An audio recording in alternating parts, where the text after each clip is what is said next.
And welcome back to Show and Tell Thursday.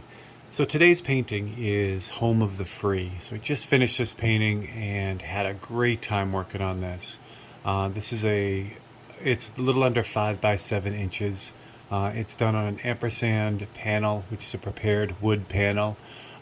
It was done with Createx Wicked colors as well as Createx Candy 2.0, which I'll show you in a minute. And some of the overall just details, and I'll get into a little bit about the whole painting in a second. It has a 23 karat gold border around the outside edge, which is a leafed border. The frame is solid wood. It's an open frame, which I've been doing a lot with these panels instead of putting them under glass. Since they're clear coated, you can see that as I pass that by, all the reflections.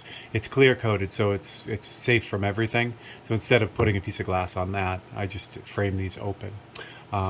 So this painting came about. I was at my buddy Keith Hansen's shop, as I often was when I was living in Massachusetts, and one of his customers came in, and Keith had done the flames and on this bike, actually the whole paint job, and I just loved the bike. So I asked the owner if I could take some pictures of it, and he said of course. So I was just kind of walking around the bike and taking all these pictures. This guy kept such great care of this motorcycle. It was amazing. It was spotless.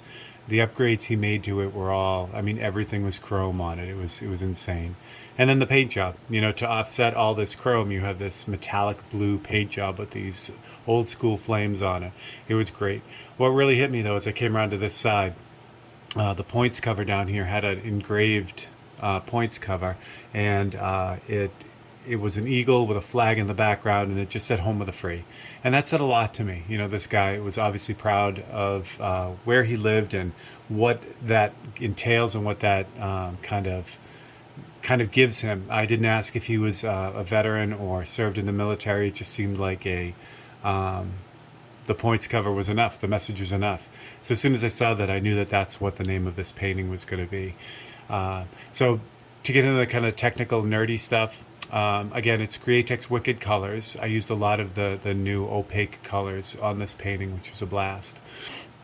And it started life with my friends from HD Stencil. You supply them with your reference photo that you took, and then they produce this. I don't know, it's going to be hard to see, but there it is. They give you this really super high definition stencil, which is where they get their name from. And you get this back, and this allows you to transfer the image onto whatever you're working on. So I would spray through this, and then I would get the image transferred on right away. So that's kind of how this painting started. Yeah, they're great. I'll put a link in the description for them as well. Just a really cool tool. Saves a little bit of time, and gives you a really accurate kind of starting point for the paintings. From there, I used a lot of the same techniques that I've been doing a lot with a lot of the really small paintings, where I'll make a photocopy of my reference, and then I'll cut out different pieces, and I'll use those as stencils, essentially, to help block in areas. So this is obviously the sky blue piece, and I did that throughout the painting, and then it's blend of paintbrush and airbrush.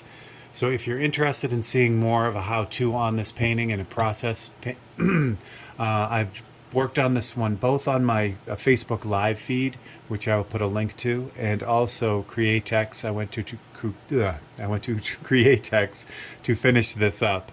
So it was great. I got to work in their paid facility, and we actually finished the air cleaner. So that's all on their YouTube channel, which I will also post for you.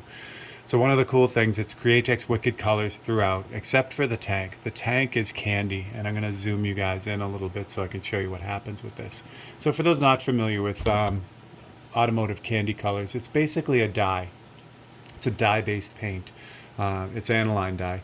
And what it allows in the automotive world is the same thing. It allows ink and really transparent materials to do what it does. It lets light pass all the way through it, all the way down to the base color, and then bounce back. So it gives it a really deep, rich, just an amazing look. Looks like stained glass. So this is something that's been done in the custom automotive world for a while.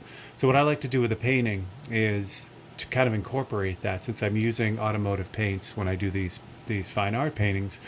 I like to kind of incorporate what really happened in the bike. So as I This has a silver base underneath, and then I painted the tank blue. So as I turn this and the light hits it, that blue gets brighter because of the silver underneath. So that's exactly what happens with the real bike. It's pretty fun. So that is Candy 2.0 that does that in this painting. And it happens again in the fender too. So it was a lot of fun kind of working with that. You know, it's a paint I don't normally use for a lot of the work that I do, but in an instance like this, I really try to incorporate that to really give it a little bit of extra. So that is how that worked out. When the painting was finished, it was clear coated. The first round of clear happened at Createx. So there's a PPG show clear on this for the first round.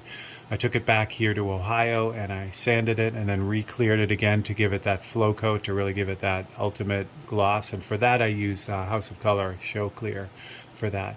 So it's completely clear coated. And again, the frame is solid wood, and then I decided to put that gold leaf border on it. So this painting will be part of a series. There are 5 I have planned.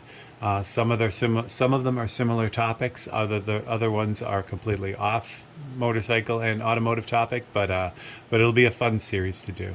So what I was going to do is hold on to all of them till they were done and offer them, you know, not as a series, but put them up all together. But I decided to release these paintings as I finish them.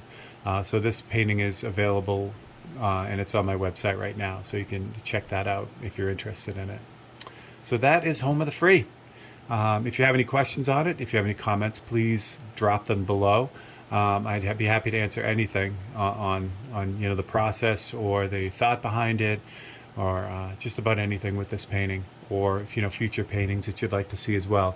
If you enjoy these videos, the tech videos and the how-to videos and the soon-to-be live videos, as well as these show and tell videos, please like and subscribe and let people know, and that'd be fantastic.